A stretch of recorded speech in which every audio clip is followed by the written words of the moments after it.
কলকাতা মানেই ফুচকা ফুচকা, যতদিন থাকবো কলকাতায় একদিনও মিস করা যাবে না। আর দুর্গাপূজা মানেই স্ট্রিট ফুড, আর স্ট্রিট ফুড মানেই ফুচকা। কাপড় মাখানো আলু আর তেঁতুল জল ভাবলেই মনটা খুশখুশ হয়ে যায়।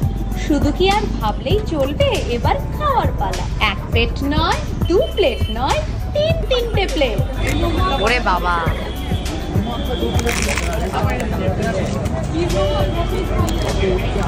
এই সাইজটা বেশ বড়।